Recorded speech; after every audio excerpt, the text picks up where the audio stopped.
నమస్తే, welcome to Liya news. Liquor scam బయటపడి 2-3 నెలలు గడుస్తున్నా ఈ కేసులో ఇప్పటికీ చాలా మంది అరెస్ట్ అవుతున్నా కూడా జగన్మోహన్ రెడ్డి ఇప్పటి వరకు స్పందించలేదు ఏంటబ్బా అని చెప్పి అందరూ ఆలోచిస్తున్న టైంలో ఈరోజు ఆయన ప్రెస్ మీట్ పెట్టారు. మరి ఆ ప్రెస్ మీట్ వెనుక ఆంతర్యం ఏంటి అని చూస్తే, నేనే కాదు ఈ లిక్కర్ స్కామ్లో గతంలో కూడా చాలామంది చేశారు, మరి వాళ్ళపైన ఎందుకు అరెస్టులు జరగలేదు, వాళ్ళపైన ఎందుకు ఆరోపణలు చేయలేదు, నా ఒక్కడిపైన ఎందుకు ఇలాంటి ఆరోపణలు చేస్తున్నారు, అసలు ఈ స్కామ్ జరగనే లేదు అని చెప్పేందుకు ఆయన గట్టిగానే ప్రయత్నించినట్టు కనిపిస్తోంది. అసలు ఇంత హఠాత్తుగా జగన్మోహన్ రెడ్డి ఈ ప్రెస్ మీట్ పెట్టడానికి గల కారణం ఏంటి, మరి ఆయన తప్పుని కప్పిపుచ్చుకునే ప్రయత్నమేనా ఇదంతా అన్న విషయాలు తెలుసుకుందాం. మనతో పాటు ఉన్నారు సీనియర్ పొలిటికల్ అనలిస్ట్ కట్టా కార్తీక్ గారు. నమస్కారం సార్. నమస్కారం అండి. సార్, జగన్మోహన్ రెడ్డి గారి ప్రెస్ మీట్ని మీరు చూసే ఉంటారు. సో ఆయన ప్రెస్ మీట్ పైన రకరకాల చర్చలు నడుస్తున్నాయి. కొంతమంది ఏమో డైవర్షన్ పాలిటిక్స్ అంటున్నారు, అంటే రాష్ట్ర పలు అంశాలను కూడా ప్రస్తావించారు కాబట్టి. కొంతమంది ఏమో ఎలాగూ అరెస్ట్ అవుతాను అని చెప్పి ఇంకా టైం కూడా ఉండదని సానుభూతి కోసం పెట్టారు అని కొంతమంది అంటున్నారు. కొంతమంది వచ్చేసి ఇప్పుడు నేను చెప్పినట్టు నేను ఒక్కడినైనా తప్పు చేసింది, గతంలో కూడా చాలామంది చేశారు కదా, మరి నా ఒక్కడినే ఎందుకు అంటున్నారు అని చెప్పి ఇలా రకరకాలుగా అనుకుంటున్న పరిస్థితి అయితే ఉంది. సో మీరు చూసుంటారు కాబట్టి ఈ ప్రెస్ మీట్ పైన మీ ఉద్దేశం ఏంటంటారు? ఇప్పుడు విక్రమాదిత్యుడు సినిమాలో బ్రహ్మానందాన్ని దొంగ అంటే, నేను దొంగనైతే నీ వెనకాల ఉన్నాడు నీ అమ్మ మొగుడా, వాడు దొంగమని పట్టుకోని అని చెప్పేసి అంటాడు. అంటే ఇప్పుడు జగన్మోహన్ రెడ్డి మీద దొంగతనం ఆరోపణలు, అవినీతి ఆరోపణలు, అక్రమాల ఆరోపణలు వస్తున్నటువంటి సమయంలో తన అరెస్టుకి రంగం సిద్ధమైంది, తన ఇంటి దాకా వచ్చి ఇంట్లో ఉన్నోళ్ళని పట్టుకెళ్ళారు, ఇక బెడ్రూమ్కి రావటమే లేటు అని అర్థమైన తర్వాత తన తప్పుని కప్పిపుచ్చుకోవడానికి నేను ఒక్కనే నేరస్తుని కాదు, అంతకుముందు కూడా నేరాలు జరిగాయి, లిక్కర్లో స్కాములు జరిగాయి, చంద్రబాబు నాయుడు గారి మీద కూడా కేసు నమోదైంది, ఆయన బెయిల్ మీద ఉన్నారు అని చెప్పేసి జగన్మోహన్ రెడ్డి గారు చెప్పుకునే ప్రయత్నం చేశాడు. కానీ చంద్రబాబు నాయుడు గారి కేసుకి జగన్మోహన్ రెడ్డి గారి కేసుకు ఉన్న తేడా నేను చెప్తాను. చంద్రబాబు నాయుడు గారి మీద 6 కేసులు పెట్టారు, 53 రోజులు జైల్లో ఉంచారు, కానీ ఒక్క కేసు కూడా నిరూపించలేదు. ఇప్పుడు ఉదాహరణకి లిక్కర్ స్కామే చూడండి. లిక్కర్ స్కాము నిజంగా చంద్రబాబు నాయుడు గారి పరిపాలనలో జరిగి ఉండుంటే మరి జగన్మోహన్ రెడ్డి గారు నిరూపించాలి కదా. జగన్మోహన్ రెడ్డి గారు తన పరిపాలన కాలంలో గడ్డి బీకుతున్నారా, గుడ్డి గుర్రానికి పళ్ళు దొమ్ముతున్నారా, ఎందుకు నిరూపించలేకపోయారు? ఒక్క ఆరోపణను నిరూపించగలిగారా? స్కిల్ డెవలప్మెంట్ కేసులో అరెస్ట్ చేశారు, హైకోర్టు చేత మొట్టికాయలు పడ్డాయి, సాక్ష్యాలు లేవు, ఆధారాలు లేవు, ఇదెక్కడ కేసు అని చెప్పేసి హైకోర్టు అక్షింతలు వేసింది. ఒక్క కేసు కూడా నిరూపించలేకపోయారు ఆయన్ని. ఇవాళ జగన్మోహన్ రెడ్డి గారి పరిపాలన జరిగిన అలా లేదు, నిరూపించబడతా ఉన్నాయి. ఈవెందో నేరాలు ఒప్పుకుంటా ఉన్నారు. రాజు కసిరెడ్డి చాలా క్లియర్గా చెప్తున్నారు, అవునండి మద్యం పాలసీని మేమే రూపొందించాం, జగన్మోహన్ రెడ్డి గారు చెప్తే రూపొందించాం, పార్టీకి డబ్బులు వచ్చేలా రూపొందించామని చెప్పారు అని చెప్పేసి రాజు కసిరెడ్డి ఒప్పుకున్నాడు. సజ్జల సీతారెడ్డి ఒప్పుకున్నాడు. ఏమని ఒప్పుకున్నాడు? అవునండి మేమే మద్యం కంపెనీని నడిపించాము, కమిషన్లు ఇవ్వమన్నారు, కమిషన్ ఇచ్చే వాటికే అమ్మమన్నారు, షాపుల్లో పెట్టమన్నారని చెప్పేసి సజ్జల సీతారెడ్డి ఒప్పుకున్నాడు. తర్వాత Vijayasai Reddy number 2 Jaganmohan Reddy jail mate, ఆయన ఒప్పుకున్నాడు, అవును లిక్కర్ స్కామ్ జరిగింది, కాకపోతే నేను కాదు కారణం రాజు కసిరెడ్డి అని. సరే ఒకరి మీద ఒకరు నిందలేసుకోవచ్చు కాక, కానీ నేరాన్ని ఒప్పుకోవడం జరుగుతూ ఉంది, ఇంకా బుక్కాయింపు ఎందుకు? సరే జగన్మోహన్ రెడ్డి గారి పరిపాలనా కాలంలో స్కామ్ జరిగిందా లేదా, రాజకీయాలకు అతీతంగా ఒక జర్నలిస్ట్గా మనం చర్చించుకునే ప్రయత్నం చేద్దామండి. స్ట్రైట్ క్వశ్చన్స్, ఈ క్వశ్చన్స్కి ఆన్సర్ తప్పించుకుని వన్ సైడ్గా జగన్మోహన్ రెడ్డి గారు తను మాట్లాడాల్సింది మాట్లాడి వెళ్ళిపోయారు. కానీ నేను జగన్మోహన్ రెడ్డి గారిని అడగదలుచుకున్న కొన్ని క్వశ్చన్స్ ఉన్నాయి. నెంబర్ 1 క్వశ్చన్, జగన్మోహన్ రెడ్డి గారు మీరు సంపూర్ణ మద్యపాన నిషేధం చేస్తానని అధికారంలోకి వచ్చారు, అవునా కాదా?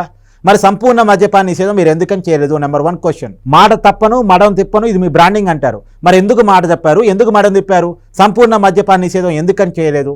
రెండో క్వశ్చన్ ఏంటంటే, మద్యం షాపులు ప్రైవేట్ చేతుల్లో నుంచి ప్రభుత్వం చేతుల్లో తీసుకున్నారు, ఎందుకు తీసుకుంటున్నారు అయ్యా అంటే మద్యం షాపులు తగ్గించడానికి, మద్యపాన నిషేధాన్ని దశల వారీగా అమలు చేయడానికి అని చెప్పారు. మరి ప్రభుత్వం చేతుల్లోకి ఎందుకు తీసుకున్నారు అంటే, ప్రభుత్వ దుకాణాల్లో ఉంటే సొంత మద్యాన్ని అమ్ముకోవచ్చు, ప్రైవేట్ దుకాణాలు ఉంటేనేమో మార్కెట్లో దేనికి డిమాండ్ ఉందో దాన్ని అమ్ముతారు, కాబట్టి తన చేతుల్లోకి తీసుకుంటే, ప్రభుత్వం చేతుల్లోకి మద్యం షాపులు తీసుకుంటే సొంత బ్రాండింగ్ అమ్ముకోవచ్చు అని తీసుకున్నారు. తర్వాత తెలిసింది విషయం.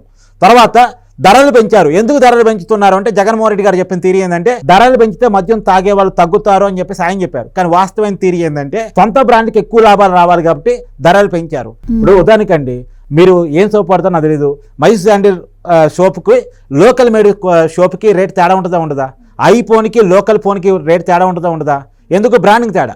కానీ జగన్మోహన్ రెడ్డి గారి పరిపాలన కాలంలో లోకల్ బ్రాండ్స్కి నేషనల్ బ్రాండ్స్, ఇంటర్నేషనల్ బ్రాండ్స్ కంటే కూడా రేట్ ఎక్కువ అమ్మారు, అవి మాత్రమే అమ్మారు. ఇప్పుడు అవి అవైలబుల్గా ఉండి, బ్రాండెడ్ ఐటమ్స్ అవైలబుల్గా ఉండి ప్రజలు ఏది కోరుకుంటే అది ఓకే, కానీ ప్రభుత్వ మద్యం దుకాణాలు పెట్టి అది కూడా రేటు పెంచి సొంత మద్యాన్ని అమ్మారు జగన్మోహన్ రెడ్డి గారు. ప్రజలకు ఆప్షన్ లేదు, తాగితే అదే తాగాలి, లేకపోతే తాగటం అన్న మానేయాలి. తాగటం బలహీనతగా మారినోడు తాగటం మానేయలేడు కాబట్టి అక్కడ దొరికిన నాసిరకం నాణ్యత లేని ఆ పురుగు మందు లాంటి మద్యాన్ని తాగి తన ఆరోగ్యాన్ని చెడగొట్టుకున్నాడు. జగన్మోహన్ రెడ్డి గారి పరిపాలన కాలంలో క్వశ్చన్ నెంబర్ 3 నేను వేస్తున్నాను. 30,000 మంది చనిపోయారు, 80,000 మంది కిడ్నీలో లివర్ ప్రాబ్లంతో హాస్పిటల్ పాలయ్యారు. అవునా కాదా? అంటే 1,10,000 మంది. ఈ 1,10,000 మందిని మీరు చూడొద్దు, 1,10,000 కుటుంబాలను మీరు చూడండి. అంటే 1,10,000 కుటుంబాలని ఛిద్రం చేశాడు జగన్మోహన్ రెడ్డి గారు. అవునా కాదా? జగన్మోహన్ రెడ్డి గారు చెప్పిన ఒక మాట మీకు గుర్తు చేస్తానండి. 2019 ఎన్నికల కంటే ముందు సంపూర్ణ మద్యపాన నిషేధం హామీని ప్రకటిస్తూ మద్యం వల్ల అనేక మంది భార్యలు ఒంటరి మహిళలు అవుతున్నారు, భర్తల్ని కోల్పోతున్నారు, వాళ్ళు తాళ్ళు తెగుతున్నాయి, ఈ మద్యాన్ని నిషేధిస్తానని అధికారంలోకి వస్తే అని చెప్పారు. కానీ జగన్మోహన్ రెడ్డి గారు వచ్చి బలవంతంగా మహిళలు తాళ్ళు తెంచారు నాసిరకం మద్యం వల్ల. అంటే జగన్మోహన్ రెడ్డి గారు మహిళల్ని ఒంటరి మహిళలు చేశారు. భార్యకి భర్తను దూరం చేశారు, కూతురికి తండ్రిని దూరం చేశారు, చెల్లికి అన్నం దూరం చేశారు.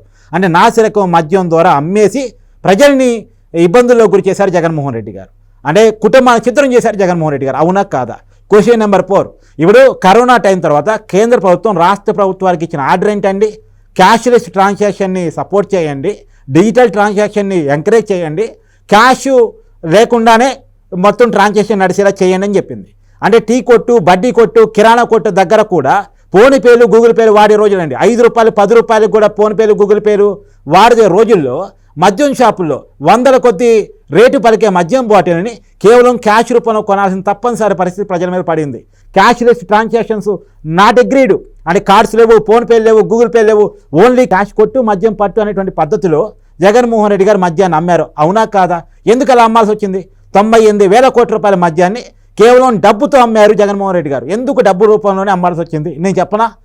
నేను అడుగుతున్న దానికి జగన్మోహన్ రెడ్డి గారు స్ట్రైట్గా ఆన్సర్ చెప్పగలరా లేదా చెప్పండి. ఇప్పుడు 120 రూపాయలు బాటిల్ అండి, 150కి అమ్మాడు, 120 డ్రాలు వేశాడు, 30 రూపాయలు జేబులో పోయింది. ఈ క్యాష్ రూపంలో వచ్చిందని నిరూపించడం సాధ్యం కాదు కదా. చెక్ రూపంలోనో కార్డు రూపంలోనో లేదు ఫోన్పే, గూగుల్ పే రూపంలో ఇచ్చిందంటే నిరూపించవచ్చు. క్యాష్ రూపంలో వచ్చి నిరూపించలేరు కదా. ఎంత ఇస్తే ఎంత జేబులో వేసుకున్నారు, ఎంత గవర్నమెంట్ డ్రాలో వేశారంటానికి. అంటే ఈ రూపంలో కూడా అవినీతి పాల్పడ్డారు జగన్మోహన్ రెడ్డి గారి పరిపాలనా కాలంలో. తర్వాత ఇంకో క్వశ్చన్ జగన్మోహన్ రెడ్డి గారిని అడగదలుచుకున్నాను నేను. సహజంగా మద్యం యొక్క ప్రాసెస్ ఎలా ఉంటుందంటే అండి, లిక్కర్ తయారీ సంస్థల నుంచి బెవరేజ్ కార్పొరేషన్ కొనుగోలు చేస్తాయి, బెవరేజ్ కార్పొరేషన్ నుంచి మద్యం షాపులకి మద్యం సప్లై అయ్యింది, మద్యం షాపులు మనకు అమ్ముతాయి. ఈ బెవరేజ్ కార్పొరేషన్ లిక్కర్ తయారీ సంస్థ నుంచి 100 రూపాయల బాటిల్ని కేవలం 16 రూపాయలకు మాత్రమే కొంటది. కానీ 84 రూపాయలు ట్యాక్స్ వేసి మద్యం షాపులు సప్లై చేసింది. ఆ మద్యాన్ని 105కో 103కో ఎంతో కొంత లాభాన్ని కలుపుకొని మద్యం షాపులు మనకు అమ్ముతాయి. కానీ బెవరేజ్ కార్పొరేషన్ ప్రభుత్వం చేతిలోనే మద్యం షాపులు ఉండటం ఫలితంగా ఈ డైరెక్ట్గా మద్యం షాపులే డైరెక్ట్గా లిక్కర్ తయారీ సంస్థ నుంచి కొనుగోలు చేశాయి. ఎంత కొనుగోలు చేయాలి? 100 రూపాయల మద్యాన్ని 16 రూపాయలకే కొనుగోలు చేయాలి. కానీ 100 రూపాయల మద్యాన్ని 100 రూపాయలకే కొనుగోలు చేశారు. ఇక డబ్బులు ఎక్కడ స్కిప్ అయినాయి? బెవరేజ్ కార్పొరేషన్కి రావాల్సిన డబ్బులు స్కిప్ అయినాయి. అంటే గవర్నమెంట్కి రావాల్సిన డబ్బులు స్కిప్ అయినాయి. ఎవరికి పోయినాయి? ప్రైవేటు లిక్కర్ కంపెనీలకు పోయినాయి. ఎవరి వాళ్ళవి? ఆ లిక్కర్ తయారీ సంస్థలు మొత్తం కూడా వైసీపీ నాయకులవి. అంటే ఒకటేమో మిథున్ రెడ్డిది, ఒకటేమో విజయసాయి రెడ్డిది, ఇంకోటేమో రాజు కసిరెడ్డిది, ఇంకోటేమో సజ్జల సీతారెడ్డిది. అంటే వీళ్ళ కంపెనీలకు మాత్రమే డబ్బులు పోయినటువంటి పరిస్థితి. అంటే ఎన్ని రకాల లాభాలు దీంట్లో చూసుకున్నారో చూడండి, ఎంత పెద్ద ఎత్తున డబ్బులు కొల్లగొట్టారు చూడండి. అంటే ఈ రూపంలో 100 రూపాయలకి 84 రూపాయలు అంటే, 1000 రూపాయలకి 840 రూపాయలు అంటే, 1,00,000 రూపాయలకి 84,000 అంటే, 1 కోటి రూపాయలకి 84 లక్షలు అంటే, 100 కోట్లకు 84,000 కోట్ల రూపాయలు అంటే, 1,00,000 కోట్లకి 84,000 కోట్ల రూపాయలు అంటే చూడండి ఎంత పెద్ద స్కామ్ ఇక్కడ వైసీపీ చేసిందంటే ఇంతకన్నా ఏం కావాలి?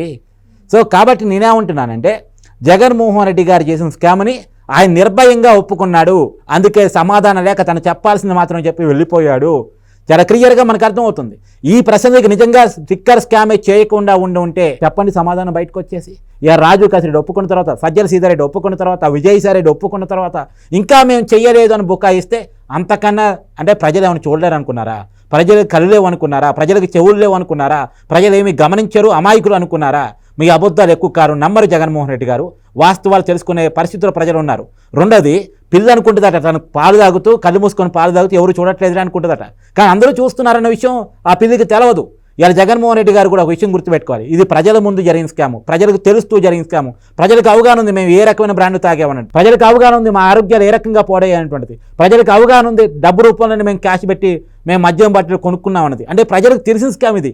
చేయలేదు, జరగలేదు అంటానికే అవకాశం లేదు ఈ స్కామ్లో. ఇంకొక విషయం కూడా నేను తెలుసుకున్నా. కేవలం ఈ నాసిరకమైన మద్యాన్ని ఎక్కువ రేటుకి అమ్మటం ఫలితంగా ఈ మద్యాన్ని ఇంత రేటు పెట్టి కొనలేక ప్రజలు చాలామంది గుడంబాలకు అలవాటయ్యారు, గంజాయికి అలవాటయ్యారు, నాటుసాలకు అలవాటయ్యారు. మన జంగారెడ్డిగూడలో జరిగింది అదేగా. దాని మీద ఇప్పుడే ప్రభుత్వం ఎంక్వైరీ కేసింది. ఒక వారం రోజుల్లో 30 మంది చనిపోయారు జంగారెడ్డిగూడెంలో. ఇలా జగన్మోహన్ రెడ్డి గారు లీలలు చూస్తే, గాథలు చూస్తే వర్ణాతీతం అండి. ప్రజలను చంపాడు, డబ్బులు కొల్లగొట్టుకున్నాడు, పెద్ద ఎత్తున స్కామ్కి పాల్పడ్డారు. ఈ స్కామ్ ఇంత, ఈ స్కామ్ అంతా అని చెప్పడానికి కూడా లేదు. రకరకాలుగా ఉంది ఈ స్కామ్. 1 ముడుపులు, 2 కమిషన్లు, తర్వాత ఎక్కువ రేటు కమ్మి డబ్బులు కొల్లగొట్టాలు, సొంత కంపెనీలు ఏర్పాటు చేసి అదే బ్రాండ్లో అమ్మటాలు, ఈ రకరకాలుగా ఉందండి ఈ స్కాము. ఇంకో విషయం కూడా చెప్తా. ఈ లిక్కర్ తయారీ సంస్థని ఏ రకంగా వాళ్ళ చేతిలో తీసుకున్నారో కూడా బయటకు వచ్చింది. ఇప్పుడు ఎస్బీవై ఆగ్రోస్ ఉంది, అవినాష్ రెడ్డి గారి మనిషి హనుమంతరెడ్డి గారు తుపాకీ పెట్టి బెదిరించి రాపించుకున్నారు అనేది బయటకు వచ్చింది కదా. ఎలా అయితే కాకినాడ పోర్టుని తుపాకీ పెట్టి రాపించుకున్నారో ఇది కూడా అలానే రాపించుకున్నారనే విషయం బయటకు వచ్చింది కదా. తర్వాత విశాఖ డిస్టిలరీని అదాని డిస్టిలరీ చేశారు. నేను డేట్తో సహా చెప్తా ఎప్పుడు అదాని డిస్టిలరీస్ ఏర్పాటు చేశారనేటువంటిది 2019 డిసెంబర్ 2వ తారీఖు అధికారంలోకి వచ్చినటువంటి కొన్నాళ్ళకే. 2019 నవంబర్లోనేమో కొత్త మద్యం పాలసీని తీసుకొచ్చారు. డిసెంబర్ 2వ తారీఖేమో ఈ అదాని డిస్టిలరీస్ ఏర్పాటు చేశారు. ఎవరు ఈ అదాని డిస్టిలరీస్? విజయసాయి రెడ్డి అల్లుడిది. ఎంత దారుణం అండి. సొంత మద్యం కంపెనీలు తయారు సంస్థలు పెట్టుకొని ఆ మద్యాన్ని మాత్రమే షాపుల్లో అమ్మేసి దాని ద్వారా పెద్ద ఎత్తున డబ్బులు గుంజుకుంటారా? ప్రజల ప్రాణాలను పోగొడతారా? ఇదే రాజకీయ నాయకులు చేయాల్సిన పని. ఇంకోటి కూడా, జగన్మోహన్ రెడ్డి గారు ఒక థియరీని బాగా నమ్ముకున్నారండి. ఇప్పటి నుంచి కాదు, 2004 నుంచి ఒక థియరీ నమ్ముకున్నారు. ఏంటంటే రాజశేఖర రెడ్డి గారు 2004లో కాంగ్రెస్ పార్టీ అధికారంలోకి వచ్చిన తర్వాత, ముఖ్యమంత్రి అయిన తర్వాత ఉమ్మడి రాష్ట్రంలో మేము మాత్రమే దొంగలం కాదు అంటే వాళ్ళు అవినీతి చేయడానికి అధికారంలోకి వచ్చారు, కుంభకోణాలు చేయడానికి అధికారంలోకి వచ్చారు, డబ్బులు సంపాదించుకోవడానికి అధికారంలోకి వచ్చారు. కాబట్టి మేము మాత్రమే కాదు, రాజకీయ నాయకులు అందరూ దొంగలే, అందరూ స్కాములు చేసేవాళ్ళే, అందరూ కుంభకోణాలు చేసేవాళ్ళే, ఎంత తిన్నారు అన్నది మీరు చూడొద్దు, మీకు ఎంత పెట్టారో అన్నది చూడండి అని ఒక థియరీని నమ్మించడానికి ట్రై చేస్తున్నారు. ఇప్పుడు కూడా జగన్మోహన్ రెడ్డి గారు అదే థియరీని జనంలో పంపించడానికి ట్రై చేస్తారు. ఎందుకంటే ఇది సక్సెస్ఫుల్ థియరీ. ప్రజల మధ్యలో నాటగలిగారు వీళ్ళు. ఏమని? మేము డబ్బులు తింటాము, మాకు ఇది కామను, ఎన్నికల టైంలో ఖర్చు పెట్టాలి కాబట్టి మేము పార్టీని నడిపించుకోవాలి కాబట్టి కుంభకోణాలు చేయటం, అవినీతి చేయటం రాజకీయ నాయకుల సహజ లక్షణం. అందరూ రాజకీయ నాయకులు అవినీతి చేసేవాళ్ళే, అందరూ తినేవాళ్ళే. కాబట్టి ఎంత తిన్నారో అనేది పక్క మీరు చూడకండి, అసలు మీకు ఎంత పెట్టారు, ఎన్ని స్కీములు ఇచ్చారు అనేది మాత్రమే చూడండి అని ఒక థియరీని నమ్మించడానికి ట్రై చేస్తున్నారు. అందుకని జగన్మోహన్ రెడ్డి గారు తన దొంగని కాదు అని చెప్పుకోకుండా చంద్రబాబు నాయుడు గారు కూడా అవినీతి చేశారు, చంద్రబాబు నాయుడు గారి మీద కూడా కేసులు ఉన్నాయని చెప్పే ప్రయత్నం, అంటే అందరూ ఒకటే బాపత్తు అని చెప్పుకునే ప్రయత్నం. కానీ చంద్రబాబు నాయుడు గారి మీద పెట్టిన కేసులు నిరూపించిన కేసులు, జగన్మోహన్ రెడ్డి గారి మీద పెట్టిన కేసులు ఆధారాలు కనపడుతున్న కేసులు. దానికి దీనికి నక్కకి నాగులాకని పోల్చుకునేటువంటి ప్రయత్నం జగన్మోహన్ రెడ్డి గారు చేయొద్దు. ఒక దాన్ని నమ్మించే ప్రయత్నం జగన్మోహన్ రెడ్డి గారు ఒక థియరీని నమ్మించే ప్రయత్నం చేస్తూ ఉన్నారు. దాన్ని ప్రజలు నమ్ముతారు అని నేను అనుకోను. ఎందుకంటే ఈ అబద్ధం కూడా ఎక్కువ కాలం చెల్లుబాటు కాదండి. ఒక అబద్ధాన్ని ఎక్కువ మందితోటి కొంతకాలం నమ్మించవచ్చు, కొద్ది మందితోటి జీవితకాలం నమ్మించవచ్చు. ఇలా జీవితకాలం నమ్మించే వాళ్ళే ఇంకా వైసీపీ ఓటు బ్యాంక్గా ఉన్నారు. కానీ ఎక్కువ మందిని ఎక్కువ కాలం నమ్మించలేరు అంటానికి 2024 ఎన్నికలే ఒక ఉదాహరణ అనేది నా ఉద్దేశం అండి. థ్యాంక్ యూ సో మచ్ అండి. Thank you. Please subscribe to Leo news for more videos.